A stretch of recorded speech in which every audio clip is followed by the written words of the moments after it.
Okay? And pero nakikita natin yung kasipagan nyo, mga kapiksi, pero at the same time, nakikita rin natin yung kanigahan nyo. So, alisin yung pagkanega nyo, guys, kasi sinasaksak nyo yung sarili nyo. You're killing yourself. Huwag kayong magpa-trigger, guys, no, sa mga kanigahan na na-experience nyo. Naiintindihan natin yan na lalo na sa panahon ngayon, kung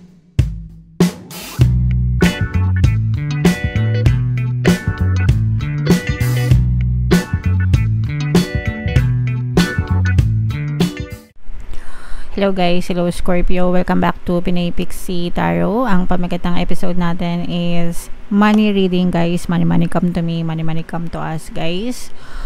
Para ngayong August, para sa Scorpio, Sun, Moon, Rising, Sign, and Venus. So, para sa Scorpio to mga kapiksi, unahin natin tong deck na to. Tingnan natin yung mga money manifesting techniques para sa inyo, guys. So, to. We have Aspire. So, close up natin. Find photos of the place where you would like to work or sketch it. Stick these images on a special board and look at them every day. Draw the business card that you hope to have one day and pin that on the board too. Know that it will soon be yours.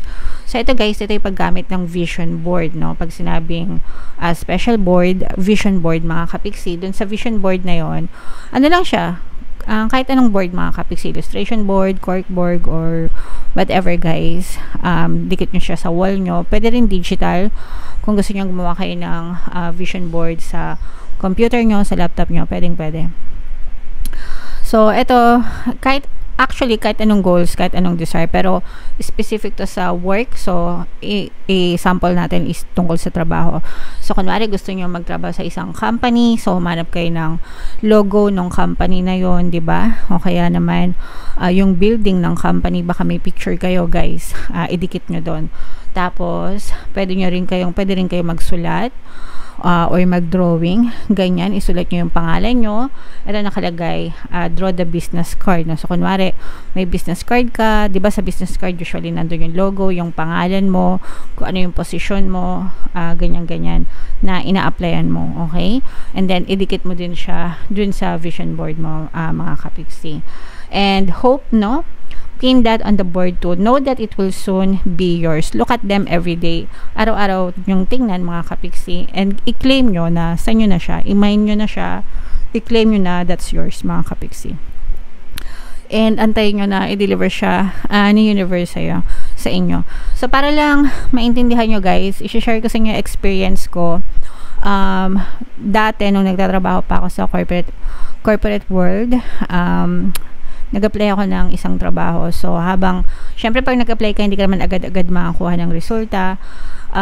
So, nung nag-apply ako, after ko mag-apply, ginawa ko, nagsulat ako sa organizer ko, no, notebook organizer. So, sinulat ko din yung yung logo ng company. And then, yung pangalan ko, parang business card, sinulat ko yung pangalan ko, and then sinulat ko yung position na in-applyan ko. Tapos, sinulat ko din doon yung desired salary ko. Okay? Desired salary ko. So, araw-araw, tapos pinicturein ko din pala siya, guys. Tapos, ginawa ko siyang wallpaper ng cellphone ko. Tapos, araw-araw, tinitingnan ko siya, hinihimas-himas ko pang ganyan.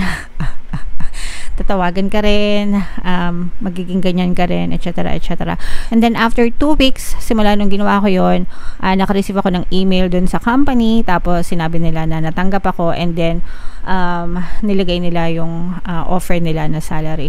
So, yung offer nila na salary, mas malaki pa kaysa dun sa nilagay ko dun sa organizer ko or sa vision board ko. Okay, so, that's how you will do it, mga kapiksi. That's how you make it work, yung mga vision boards nyo. So, kung may mga vision boards kayo, guys, kahit anong desire, mga kapiksi, ilagay nyo doon. Gusto nyo ng bahay, gusto nyo ng kotse, whatever, ipaglalagay nyo doon, mga kapiksi. Tapos, tingnan nyo na lang, tapos, sabihin nyo lang sa sarili nyo na, akin yan. Okay, that's mine. Mapapasakin din yan. Okay, and then, just send it out to the universe without any blocks. The universe will move people, things, situation sa paligid mo para i-deliver yung nasa vision boards mo. Okay? So, ganyan. Simple lang. Comment down below if meron din kayong story na ganyan mga kapiksi. Kung na-try nyo na rin yan, mag-vision board guys. Super effective, okay? Tingnan natin yung, libre lang yan guys. Diyos ko, magpapaprint lang kayo. Kung ayaw magpaprint, mag-drawing kayo. So, tingnan natin yung ganap sa kaperahan nyo ngayong August. Shuffle ko to guys. Habang sinashuffle ko to, panoorin nyo muna yung video natin regarding sa ating paano mag-manifest ng abundance video course. Kapiksi, sawa ka na ba sa mga struggles at hirap sa buhay mo? Masipag ka ba at masikap sa buhay ngunit hindi ka pa rin umaasenso? Ilang beses ka na bang nag-attempt mag-negosyo at mag-invest pero palagi ka pa rin nalulugi? Sa pagkakataon na ito ay maaaring may subconscious beliefs ka na nagiging balakid sa iyong pag-unlad at pagyaman. Introducing, paano mag-manifest ng abundance video course. Dito ay matututunan mo ma-overcome ang mga balakid mo para tuluyan ka ng umunlad, umasenso, sumagana, maging matagumpay, successful at maswerte sa iyong kabuhayan, pera, trabaho, negosyo sa lapi at kaperahan ng bonggang-bongga. Dali, mag-send na ng email sa pinoypixie@gmail.com at simulan na ang iyong pagyaman ngayon. Alright, so sa lahat ng gusto mag-avail ng course guys, meron tayong 500 pesos na discount until July 31. So mag-avail na kayo guys, sobrang ganda talaga. And meron din tayong bagong course, paano mawala ang third party at magkaroon ng harmonious na relationship mga kapiksi para mawala yung mga third party na mga jowa nyo. 30% discount, sobrang laki guys until July 31. So i-avail nyo na, sobrang ganda talaga mga kapiksi. So Scorpio guys, kaya 9% ng Queen of Cups, ito yung ating money energy mga kapiksi. So dito meron tayong presence ng fire sign sa Aries, Leo, Sagittarius. For some of you, you may be dealing with fire sign mga kapiksi. So dito guys, nakikita natin na yung mga paghihirap nyo, yung mga emotional pain nyo dahil sa mga kahirapan, parang unti-unti na kayo nagkakaroon ng peace, kapayapaan mga kapiksi. For some of you, maaaring may mga bagong opportunities din na dumating sa inyo sa kaperahan guys. And itong mga bagong opportunities na to sa kaperahan, parang ito yung magbibigay sa inyo ng peace of mind, no? Kasi yung iba sa inyo medyo naman problema kayo sa mga pera, ganyan, nagkakaroon kayo ng money problems, money troubles mga kapiksi, para medyo stress. Yung iba sa inyo parang umiiyak sa gabi. Yung iba sa inyo guys, parang feeling ko pagod na kayo sa gabi, tapos parang umiiyak kayo kasi parang ano ba yan, lahat na lang ginagawa ko, pero naghihirap pa rin. Parang hirap na hirap yung kalooban nyo mga kapiksi. Pero syempre lakasan lang ng loob yan guys, 'di ba? Hindi naman tayo papayag na susuko na lang, 'di ba? And dahil dyan guys, parang bibigyan kayo ng opportunity ng universe na magkaroon ng bagong pagkakakitaan. And dahil dyan guys, medyo makakahinga-hinga na kayo ng maluwag-luwag mga kapiksi. At saka yung iba sa inyo guys, you're being inspired by your family, as in parang binibigyan kayo ng inspirasyon ng inyong mga kapamilya. Nakikita natin dito na parang tinutulungan din naman kayo ng inyong mga partner o specific person. Yung iba sa inyo guys, parang nag-iisip kayo na magnegosyo na lang, no? Ng partner mo, or let's say for example, meron ka ng asawa, may jowa, ganyan. Parang napag-iisipan nyo na, ano kaya magnegosyo na lang tayo, magtinda na lang ng ganito, ng ganyan. So parang nakikita natin na yung iba sa inyo nasa ganun kayong klaseng direction. And guys, naku, wag nyong mamaliitin yung mga ganyan-ganyan kasi malaki yung kinikita ng mga self-employed na mga kapiksi, yung mga patinda-tinda ng mga ganyan, pa-post-post ng mga ano.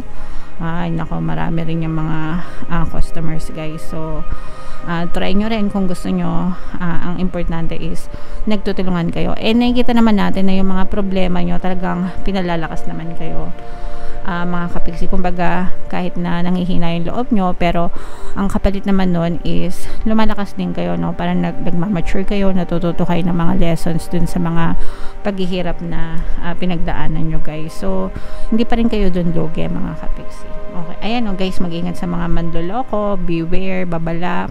Kapag lumalabas yan ay babala. Ayan na, Diyos me. Mag-ingat kayo guys kasi medyo may pagsubok talaga kayong dadaanin.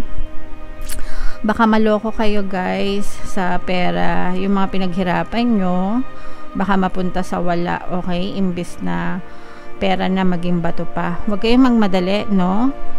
mga kapiksi. Kasi pag nagmadali kayo, yung iba guys, kaya sila nai-scam, no? Masabi ko lang. Kasi ang technique kasi ng mga scammers, yung parang ihuhook ka na wala kang gagawin dito, maglalagay ka lang ng pera, kikita ka na ng malaki. Okay? So, yung pitch na ganun, ano talaga yon guys? Bentang-benta yun sa mga sabihin natin medyo naghihikahos, gusto talagang umunlad, gusto ng mabilisan na yumaman or kumita, ganyan. Yun talaga yung pang pitch ng mga scammers, mga kapiksi. Pero guys, wala namang madali ang pagyaman, no? Walang instant na ganun. Kahit guys, yung mga malalaking pangalan, Elon Musk, 'di ba? Mark Zuckerberg, kung sino-sino pa na mayayaman, pinaghirapan nila 'yon. Hindi yun overnight success, 'di ba? Years, taon-taon yung kanilang ginugol para maabot nila yung na-achieve nila. So, tayo din guys, no? Lalo na tayo mga maliliit na tao, 'di ba? So, wag tayong magpaloko sa mga scammers, mga kapiksi. Okay? Pero nakikita natin yung kasipagan nyo, mga kapiksi, pero at the same time, nakikita rin natin yung kanigahan nyo. So, alisin yung pagkanega nyo, guys, kasi sinasaksak nyo yung sarili nyo. You're killing yourself. Huwag kayong magpa-trigger guys, no, sa mga kanagahan na na-experience nyo. Naiintindihan natin yan na lalo na sa panahon ngayon, kung kayo ay nabiktima ng bagyong Karina, syempre ang hirap bumangon. Guys, nabaha din kami dito sa amin, pero swerte lang namin kasi hindi kami inaabot. Pero yung ibang bahay dito sa block namin inabot din. Pero what I'm saying is bagyo lang yan, no? Konting linis lang, makakabangon din tayo. Mga kapiksi, ang importante is we're still alive, buhay pa tayo, 'di ba? Habang may buhay, may pag-asa. Yung mga losses nyo, yung mga nawala sa inyo, mapapalitan din yan. Yun yung palagi nyong isipin, okay? Ayan, sorry, excuse me guys, medyo nabulunan tayo sa med. So, wag na natin dagdagan yung problema natin, guys. Kasi pag nagpakanega tayo, na-trigger tayo sa mga problema, lalo lang bumibigat yung pakiramdam natin. And lalo lang din bibigat yung buhay natin. Kasi nakikita natin na masipag kayo, guys, at matyaga kayo. Yun nga lang, natatalo kayo ng mga negative thoughts nyo, mga conflicting thoughts nyo, okay? So, habang may buhay, may pag-asa, just tell that to yourself, mga kapiksi. And kilos lang, no? Kilos lang, persist sa physical reality. And then, always affirm, be grateful sa mga blessings. And, of course, guys, positibong mental diet para talagang eventually makita ka rin ng positive results sa buhay mo. Okay?